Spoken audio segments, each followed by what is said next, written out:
আমাদের ক্যাপ্টেন শান্ত চ্যাম্পিয়ন্স ট্রফিতে যাওয়ার আগে বলেছিল আমরা চ্যাম্পিয়ন হতে যাচ্ছি। এটা কি চ্যাম্পিয়ন হওয়া নমুনা? আমরা সবাই জানি ভারতের সাথে বাংলাদেশের খেলা, এখানে ভারত জয় হবে, এটা স্বাভাবিক ব্যাপার, কারণ ভারত বিশ্বের 1 নম্বর দল। আজকের ম্যাচে ভারত কোন ধরনের পারফরমেন্স দিয়েছে সেটা যদি একটু খেয়াল করে থাকেন, শুভমন গিলের কথা যদি আসি, শুভমন গিল বিশ্বের 1 নম্বর প্লেয়ার। দেখেন 101 রানের একটা অনবদ্য ইনিংস খেলেছেন। মোহাম্মদ শামির কথা আপনারা কি বলবেন? তার যেন 5 উইকেট না নিলে মনেই পড়ে না। তিনি সবচেয়ে কম বল করে 200টি উইকেট নিয়েছেন ওডিআই ফরম্যাটে। তো বুঝতেই পারতেছেন কোন ধরনের পারফরমেন্স ছিল তাদের। এটা মূল কথা না, বাংলাদেশের ফাইটব্যাকটা কিন্তু অনেক বড় কথা। দেখেন 9 ওভারে যখন বাংলাদেশের 5 উইকেটের পতন ঘটে, যেখানে আকসার প্যাটেলের বলে সুযোগ পেয়ে যায় জাকির আলী, এরপর থেকে কিন্তু কপাল খুলে যায় বাংলাদেশে। 159 রানে একটি লম্বা পার্টনারশিপ হয়, যেটা ভারতের বিপক্ষে 6ষ্ঠ উইকেটে যে কোনো দলের জন্য সর্বোচ্চ পার্টনারশিপ। এটা কিন্তু আজকে একটা থ্রেট ছিল ভারতের জন্য।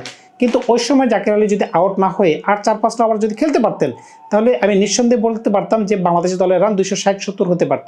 আপনারা খেয়াল করলে দেখতে পারবেন, যখন ভারত চেজে আসলো তখন তাদের 10 ওভারে রান ছিল সম্ভবত 69 রানে 1 উইকেট। 9 ওভার 5 বলের সময় রোহিত শর্মা আউট হয়ে ফিরে যান। তো বুঝতেই পারতেছেন তাদের প্রথম স্টার্টটা কতটা এক্সক্লুসিভ ছিল, মানে কতটা পাওয়ারফুল ছিল। প্রায় 7 রান পার ওভার তারা রান করেছে। ওইখান থেকে কিন্তু আমরা মোটামুটি পুল আউট করে নিয়ে এসেছিলাম। জাকির আলী যদি ওই সময় ক্যাচটা নিতে পারতো, তখন কিন্তু খেলার মোড় ঘুরে যেতে পারতো। হ্যাঁ, অনেকেই বলতে পারেন আমাদের কিন্তু অনেক ব্যাটসম্যান রয়েছে, আমাদের কেন বললাম, অনেক ভারতীয় দর্শক কিন্তু আমার চ্যানেলে আছেন। আপনারা কিন্তু বলতে পারেন যে আমাদের কিন্তু হার্দিক পান্ডিয়া রয়েছেন, রবীন্দ্র জাদেজা রয়েছেন, কিন্তু তারা যে কোন ধরনের ব্যাটিং করতে পারবে সেটা কিন্তু বলা যাচ্ছিল না। কারণ আপনারা যদি দেখেন শ্রেয়াস আয়ার কিন্তু আউট হয়ে গেছেন, বিরাট কোহলি কিন্তু লেগ ব্রেক বলারে বলে আউট হয়ে গেছেন। তো বুঝতেই পারতেছেন এই ধরনের ট্র্যাকে কিন্তু রান করাটা খুব কঠিন একটা ব্যাপার। শুভমন গিলের প্রশংসা এখানে না করলে না হয়। তিনি যেভাবে আজকে ইনিংসটিকে তিনি টেনে নিয়ে গেছেন, একা তার উইকেটটি যদি আমরা নিতে পারতাম, সে সাথে যদি কেএল রাহুলের উইকেটটি যদি ওই সময় আমরা নিতে পারতাম, তাহলে কিন্তু বাংলাদেশের জয়টা না হলেও ভারতের জয়টা পেতে একটু কষ্ট হতো, এটাই আমি নিঃসন্দেহে বলতে পারতাম। এখন বাংলাদেশের যাত্রাটা কেন এরকম হলো? বাংলাদেশ প্রথমে গ্লোরি শট একটু বেশি খেলে ফেলেছে। সৌম্য সরকার প্রথম ওভারে কেন আপনাকে এত রিস্কের জন্য যেতে হবে? আপনি এত বড় একটা টুর্নামেন্টে গেছেন, আপনাকে একটু তো রয়েছে খেলতে হবে। কয়েকটা বল দেখেন কীরকম হচ্ছে, সুইং হচ্ছে নাকি, কোন ধরনের বল আসতেছে, আপনি ব্যাট চালিয়ে দিলেন। তানজিদ তামিমের কথা কি বলবো, তিনি একটা ভালো স্টার্ট পেয়েছেন, 3 উইকেট চলে গেছে, তারপরও আপনি মেরে যাচ্ছেন, শেষ পর্যন্ত আউট হয়ে গেলেন। মেহেদী হাসান মিরাজ, আপনি অফ স্টেম্পের এত বাইরের বল, আপনি একটা বাজে শট খেলে আউট হয়ে গেলেন। সব কথা বাদ দিলাম, এখন আকসার প্যাটেল কোন ধরনের তরুপের তাস হয়ে গেল আমি বুঝতে পারলাম না। 2 বলে 2 উইকেট তো নিলই, তার হ্যাট্রিক চান্স মিস হয়ে গেল। এটার জন্য আমার খারাপ লাগতেছে ভাই, সত্যি কথা। কারণ হচ্ছে সে ডিজার্ভ করতো। এবং আপনারা যদি টিভির পর্দায় কিংবা সোশ্যাল মিডিয়াতে খেয়াল করে থাকেন, রোহিত শর্মা করজোরে মাপ চেয়েছেন যে ভাই আমার ভুল হয়ে গেছে। এই ক্যাচটি এতটাই সহজ ছিল, এটা রোহিত শর্মা 10 দিনের মধ্যে 10 দিন নিয়ে নেবে, কিন্তু ওই যে কপালে নেই, সেই কারণে তার এই রেকর্ডটি হলো না। তো এই দুটোর ইনিংসটিকে আপনারা কীভাবে দেখবেন? 100 রানের একটা অনবদ্য ইনিংস, তারপরে 80 রানের পরেই কিন্তু তার প্রায় হ্যামস্ট্রিংয়ের ইঞ্জুরিটি দেখা দেয়। তারপরেও তিনি দলকে টেনে নিয়ে গেছেন, আরও 20টি রান তিনি উপহার দিয়েছেন, তার বদলেতে কিন্তু এত বড় রান। জাকির আলীর অনেকের কথা না বলে না হয়, তিনি কিন্তু যেভাবে ব্লক করে গেছে, ব্লক, তিনি কিন্তু খেলতে পারেন নাই ভাই। তাকে যদি আর 4-5টা ওভার সুযোগ দেওয়া যেত, মাত্র তিনি গিয়ার চেঞ্জ করার একটা মোডে ছিলেন, তো গিয়ার আর তিনি চেঞ্জ করতে পারলেন না। তার উচিত ছিল না অফ স্টাম্পের এত বাইরের বলকে লেগ সাইডে আনা খেলার জন্য। তিনি যদি অফ সাইডে কাভারের উপর দিয়ে বলটি খেলতেন, বা লং অনের উপর দিয়ে খেলার চেষ্টা করতেন, বা লং অফ, তিনি একদম লেগ সাইডের কষিয়ে মারতে যেয়ে তিনি আউট হয়ে গেছেন। এটা একটা বাজে শর্ট সিলেকশন ছিল, এটা আমাদের ম্যাচ হারার জন্য একটা বড় টার্নিং পয়েন্ট।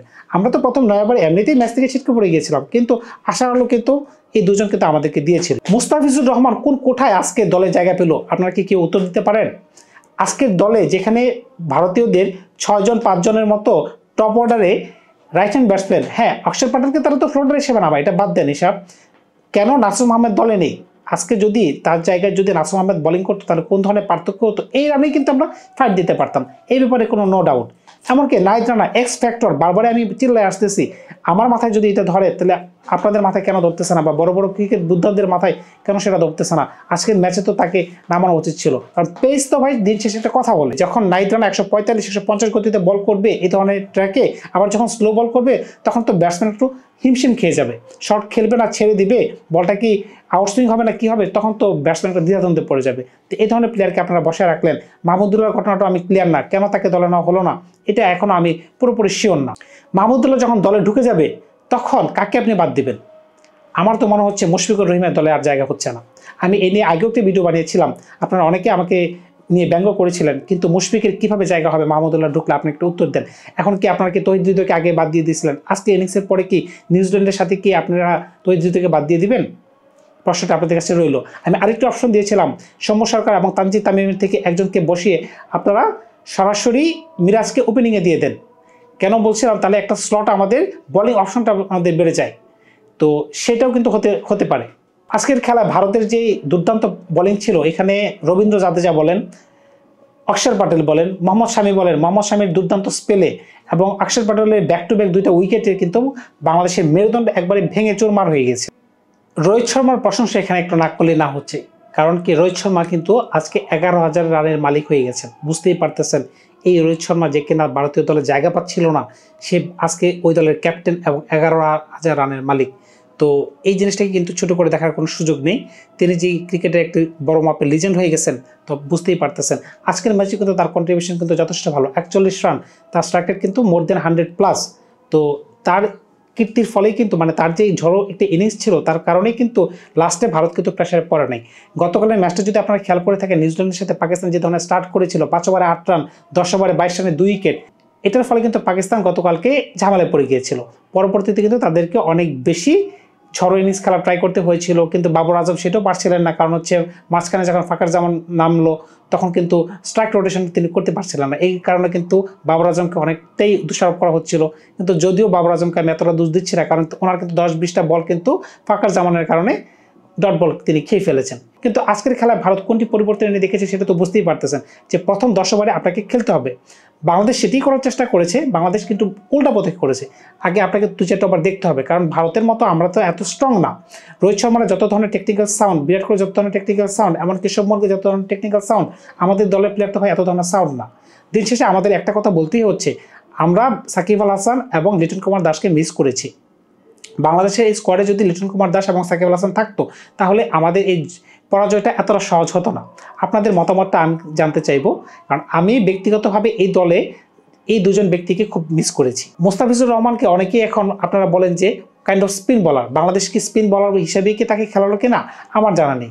আমি কেন বলতেছি এই কথা, এক পর্যায়ে আমার জানা মতে 7 ওভারে তার রান ছিল, মানে তিনি রান দিয়েছেন 50টি রান। তো বুঝতেই পারতেছেন 7 ওভারে যদি একটা বলার 50 রান দেয়, আর রোহিত শর্মা তাকে যেভাবে তুলুধনা করে মারতেছিল প্রথম ওভারের পরের থেকে, তো তখন থেকে কিন্তু তিনি টার্গেট করে ফেলেছিল। এবং শান্তর ক্যাপ্টেন্সি নিয়ে আমার যথেষ্ট পরিমাণ মানে ভুল ধারণা রয়েছে, তিনি কোন সময় কোন বলারকে দিয়ে বল করাবেন।